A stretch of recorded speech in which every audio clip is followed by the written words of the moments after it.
오늘은 민족 화해 주일로 우리가 지키며 예배를 드리고 있습니다. 특별히 올해는 한국 전쟁이 발발한 지 70년이 되는 해라고 합니다. 그 전쟁이 끝난 것이 아니라 휴전 상태라고 하는 참 안타까운 상황 속에 아직도 우리는 놓여 있습니다. 다른 말로 하면 아직 전쟁이 완전히 끝나지 않았다는 것이지요. 그래서 남과 북은 늘 긴장하는 그러한 관계 속에 살아오고 있습니다.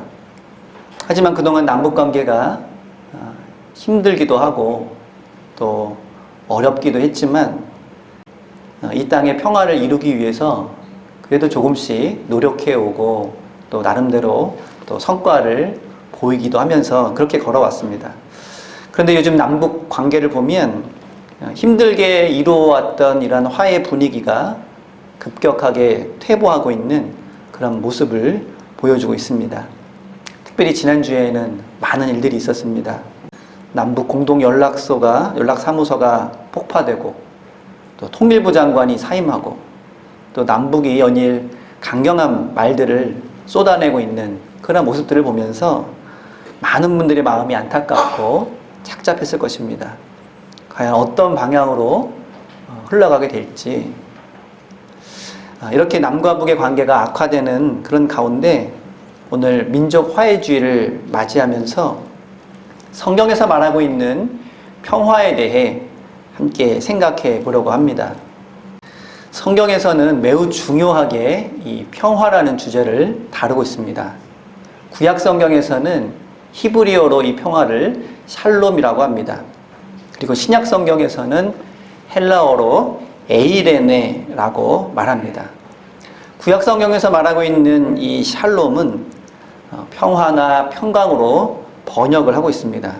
그리고 그 의미는 물질적인 풍요로움, 그리고 번성함, 건강을 나타내기도 하고 사람과 사람 사이에 다툼이 없고 평화스럽게 지내는 그런 모습을 말하기도 합니다. 그리고 나라와 나라 간에는 전쟁이 없는 그러한 상태, 이러한 것들을 샬롬이라고 표현하기도 합니다. 하지만 이스라엘 백성들은 그들의 역사 가운데 진정한 샬롬을 맛볼 기회가 그리 많지 않았습니다.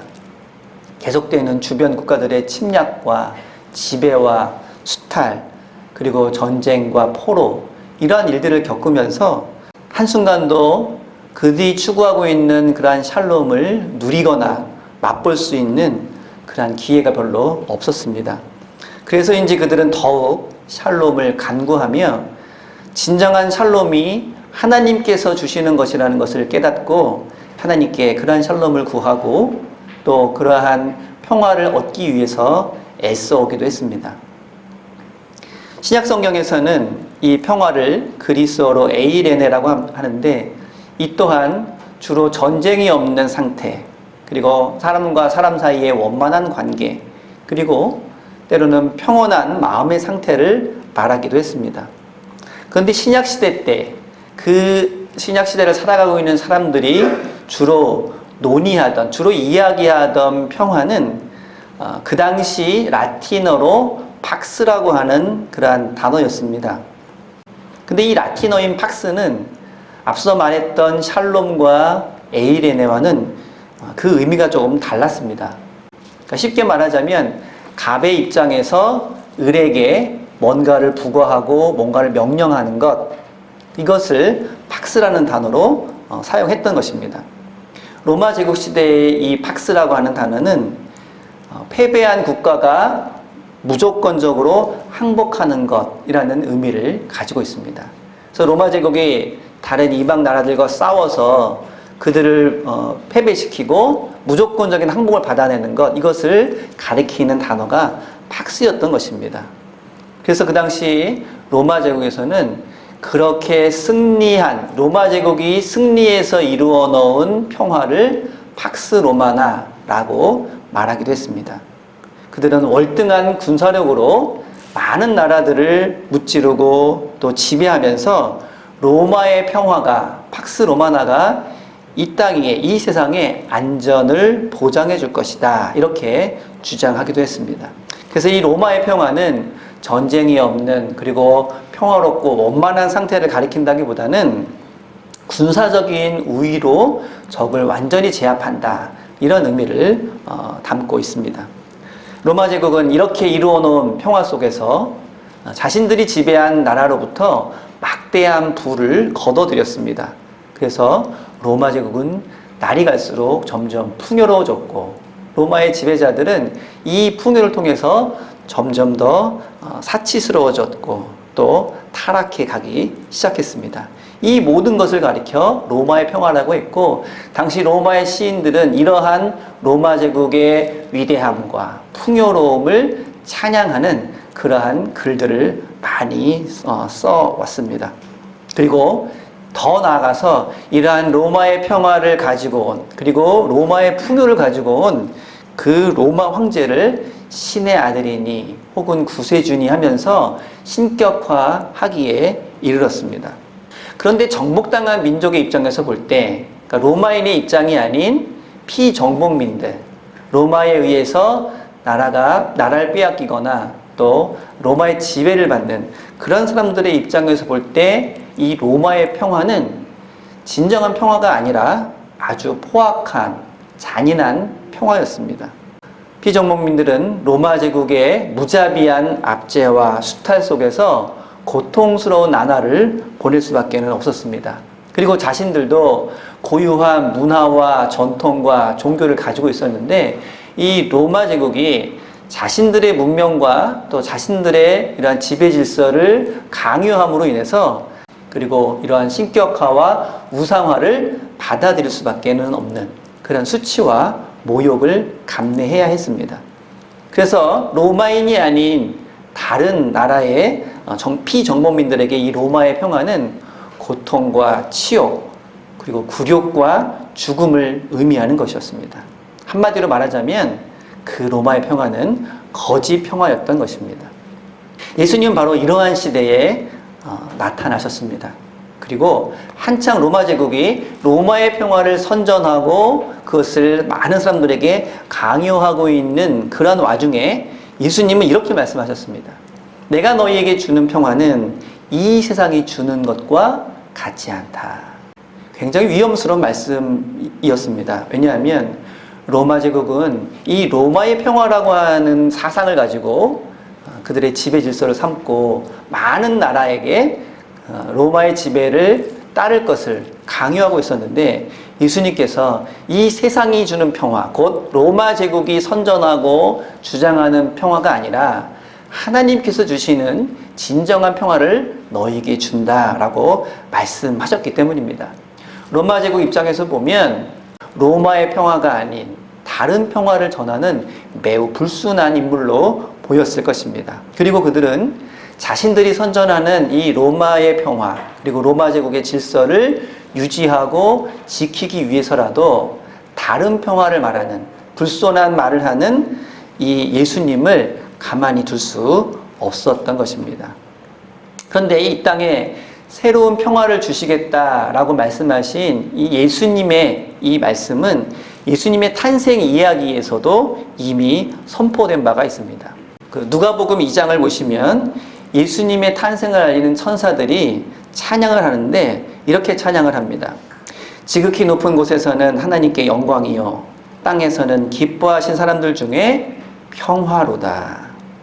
자, 이 찬양은 그 당시 로마의 평화를 이야기하고 있는 그런 상황 속에서 로마의 평화가 아닌 하나님이 주시는 진정한 평화를 선포하고 있습니다.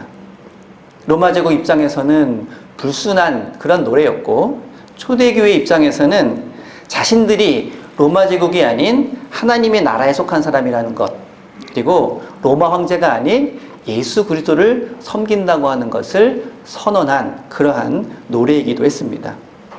또 예수님께서 예루살렘 성에 입성하실 때 많은 사람들이 이렇게 찬양합니다. 찬송하리로다 주의 이름으로 오시는 왕이여, 하늘에는 평화요 가장 높은 곳에서는 영광이로다. 그들은 예수님을 진정한 평화의 왕으로 지금 맞이하고 있는 것입니다. 이미 그 당시 로마 제국 시대에는 평화의 왕으로 로마 황제를 섬기고 있었습니다. 로마 황제야말로 이 세상에 평화를 가지고 온 평화의 왕이다. 이렇게 선전하고 있었던 것입니다. 그런데 예수님을 맞이하는 많은 백성들이 예수님이야말로 진정한 평화의 왕이라고 노래하고 있는 것입니다. 이 또한 매우 큰 도전이 아닐 수 없었습니다. 유대 지도자들은 그러한 실정을 잘 알고 있었기 때문에 그것을 이용해서 예수님을 자신들이 미워하고 자신들의 마음에 들지 않는 예수님을 제거하는 수단으로 삼았습니다. 그리고 로마 총독을 찾아가서 이렇게 이야기합니다. 당신은 로마의 총독으로서 로마의 평화를 수호할 사명이 있지 않느냐. 그런데 봐라, 지금 유대 백성들이 예수님을 유대인의 왕이라고 하고 진정한 평화의 왕이라고 지금 하고 있다. 로마의 평화를 위협하는 저 예수라는 사람을 가만두어서야 되겠느냐라는 것입니다. 로마 총독은 예수님을 로마의 평화를 위협하는 자, 그리고 로마 제국 질서에 순응하지 않는 자라는 그런 제목으로 십자가형에 처형하고 말았습니다. 그렇다면 그 당시에 말해지고 있었던 이 로마의 평화, 그리고 세상이 주는 평화와 예수님은 다른 평화를 준다고 하셨는데 그 다른 평화는 과연 무엇인지 우리는 더 깊이 살펴보아야 할 것입니다. 예수님은 그 당시에 주로 가난하고 소외된 사람들과 가까이 지내고 있었습니다. 소위 말하는 그 당시에 을에 해당하는 사람들과 가까이 지내셨던 것입니다. 그리고 그들에게 세상이 주는 평화가 아닌, 로마의 평화가 아닌 하나님의 평화, 진정한 평화를 주시겠다고 말씀하신 것입니다. 그 당시 가난하고 소외된, 소위 말하는 을의 입장에서 로마의 평화를 그들이 바라볼 때 그 로마의 평화는 쉽게 말하면 갑의 평화였습니다. 강압적이고 굴욕적인 그러한 평화였습니다. 자신들에게는 아무런 평화가 있지도 않은데 그저 평화롭다 평화롭다 이야기하는 그러한 거짓되고 선전된 그런 평화였습니다. 하지만 예수님께서는 그러한 거짓된 평화, 정복자 중심의 평화가 아니라 소외된 자들, 가난한 자들까지 포용하고 그들을 끌어안는 그런 회복의 평화를 말씀하고 있는 것입니다. 갑의 평화도 아닌, 을만의 평화도 아닌 갑과 을이 모든 세상의 사람들이 하나가 될 수 있는 그러한 진정한 평화를 예수님께서는 선포하신 것입니다. 초대교회에서는 그러한 예수님의 평화를 우리의 평화라고 말하고 있습니다. 오늘 에베소서 2장 13절과 18절은 그것을 이렇게 설명합니다. 이제는 전에 멀리 있던 너희가 그리스도 예수 안에서 그리스도의 피로 가까워졌느니라. 그는 우리의 화평이신지라. 둘로 하나를 만드사 원수된 것 곧 중간에 막힌 담을 자기 육체로 오시고 또 십자가로 이 둘을 한 몸으로 하나님과 화목하게 하려 하심이라. 또 오셔서 먼데 있는 너희에게 평안을 전하시고 가까운 데 있는 자들에게 평안을 전하셨으니. 예수님께서 전하신 평화는 먼저 하나님과의 평화입니다. 하나님의 피조물인 인간은 죄로 말미암아 하나님과 단절되었고 하나님과 대적하게 되었습니다. 그로 인해서 인간이 느끼는 삶의 모습은, 그들이 살아가고 있는 삶의 현실은 불안과 절망과 허무와 죽음, 두려움, 이런 가운데 살아가는 삶이었습니다. 이처럼 하나님을 대적하고 하나님과 단절된 삶을 살아가고 있는 이들에게 예수 그리스도께서 자신의 피로 말미암아 하나님과 화목을 이루게 하셨다는 것, 이것이 바로 예수님이 전하신 평화였습니다. 두 번째, 예수님께서 전하신 평화는 사람과 사람 사이에 막혔던 담을 허물고 가까워지는 그러한 평화였습니다. 지금도 마찬가지지만 그 당시에도 사람과 사람 사이에는 인종이라는 담, 성별이라는 담, 계층이라는 담, 그리고 세대와 이데올로기라는 담이 가로막혀 있어서 사람과 사람이 가까이 있을 수 없는 그러한 상황이었습니다. 이처럼 사람과 사람 사이가 멀어져 있는 상태에서는 진정한 평화가 있을 수 없기 때문에 예수님께서 십자가의 피를 통하여서 그 담을 허무시고 그 전에 멀리 있었던 이들, 그 거리가 있었던 이들을 이제 가까이 함께 할 수 있게 하셨다는 것. 그것이 바로 주님의 평화라는 것입니다. 예수님은 우리가 잘 알고 있는 팔복선언에서 이렇게 말씀하십니다. 화평하게 하는 자는 복이 있나니 그들이 하나님의 아들이라 일컬음을 받을 것이요. 평화를 위해 사는 삶이야말로 구원받은 하나님의 백성의 기본적인 삶의 태도이며 의무이며 책임이라는 것입니다. 이러한 뜻을 받아들인 초대교회 성도들은 만날 때마다 이렇게 인사했습니다. 로마서 15장 33절에서는 평강의 하나님께서 너희 모든 사람과 함께 계실지어다. 데살로니가 후서 3장 16절에는 평강의 주께서 친히 때마다 일마다 너희에게 평강을 주시고 주께서 너희 모든 사람과 함께 하시기를 원하노라. 예수님께서 부활하신 후 처음 제자들을 찾으셨을 때도 가장 처음에 하신 말씀이 평안이 너희에게 함께 하기를 바란다. 바로 평화를 빌어주는 것이었습니다. 그래서 초대교회에서 이러한 평화는 그리스도인의 존재 방식이었습니다. 그들은 평화로 말미암아 평화를 위해서 살아갔다고 하는 것입니다. 그들이 함께 나누었던 평화는 로마 제국의 폭력과 힘에 의한 평화가 아니라, 그러한 거짓된 평화가 아니라 하나님께서 주시는 하나님의 주권 아래에서 함께 누리며 함께 나누는 사랑과 헌신에 기초한 그러한 평화였던 것입니다. 그런데 오늘날 이 세상은 여전히 로마의 평화를 추구하고 있습니다. 힘에 의한 평화, 갑에 의한 평화를 추구하고 있다는 것입니다. 각국의 군비 확장과 그리고 핵무기를 비롯한 신무기 개발에 열을 올리는 모습들은 이것을 그대로 보여주고 있습니다. 그러나 그러한 로마의 평화와 힘에 의한 평화는 반드시 누군가에게는 고통과 절망을 안겨주는 것이기 때문에 진정한 평화가 될 수 없습니다. 그리고 조그마한 위협이 다가오더라도 그러한 평화는 곧 전쟁의 위협으로 바뀌어버리고 말기 때문에 그것은 진정한 평화라고 말할 수 없을 것입니다. 오늘날 남북 간의 적대적인 이러한 긴장과 그리고 전쟁의 위협도 바로 이 세상 사람들이 로마의 평화를 추구하기 때문에 일어나는 일이라고 할 수 있습니다. 우리는 세상이 주는 평화, 로마의 평화, 힘에 의한 평화가 아니라 주님이 주시는 평화를 다시 한번 되돌아보며 깊게 생각해 봐야 할 것입니다. 그런데 사실 교회는 세상을 향해 평화를 논할 자격이 있는 것인지 의문스러울 때가 있습니다. 역사적으로도 십자군 전쟁이나 마녀 사냥, 종교 재판 등 폭력을 부추기면서 평화의 사명을 외면해 왔던 일들이 너무나도 많았기 때문에 세상을 향해 평화를 말한다는 것이 오히려 부끄러워지기도 합니다. 그리고 지금도 교단마다 교회마다 갈등과 분쟁이 끊이지 않고 많은 교단이나 교회에서 소송을 진행 중인 그러한 상황이기도 합니다. 또 일부 교회에서는 사회적인 그리고 정치적인 갈등을 부추기면서 자신의 이익을 추구하고 있기도 합니다. 이러한 상황 속에서 교회가 무슨 자격으로 민족 화해 그리고 평화를 운운할 수 있는지 부끄럽기도 하고 또 절망스럽기도 합니다. 그러나 우리는 이번 코로나 사태를 겪으면서 모든 생명은 서로 연결되어 있다는 것을 새삼 깨닫게 되었습니다. 그리고 우리 모두도 각자 도생하는 개별적인 존재가 아니라 서로 도와주고 서로 연대하고 협력하지 않으면 살아갈 수 없는 그런 공동체적인 존재라는 것을 새삼스럽게 깨닫고 있습니다.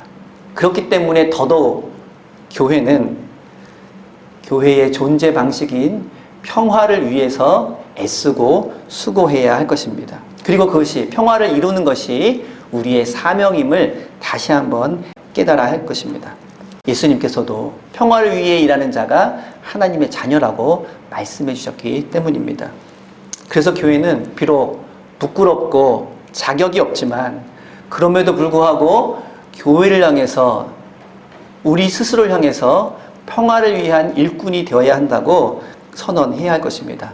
그리고 그러한 모습을 통해서 세상을 향해 나아가야 할 것입니다.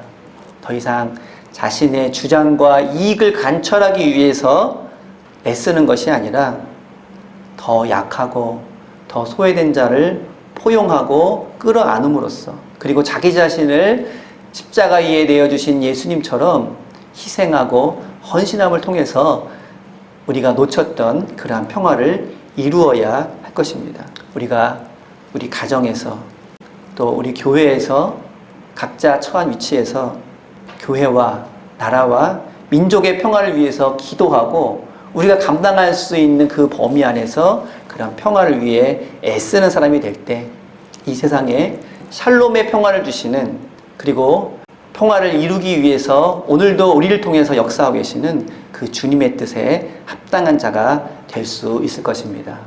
먼저 하나님과 평화를 이루고 이웃과 평화를 이루어가는, 우리의 가정에서 우리의 교회에서 조금씩 그러한 평화를 이루어가는 우리 모두가 될 수 있기를 바랍니다. 이렇게 평화를 위한 일꾼으로 그 사명을 감당할 때 하나님께서는 우리를 통하여서 그 평화를 이루어 가실 줄로 믿습니다. 기도하겠습니다.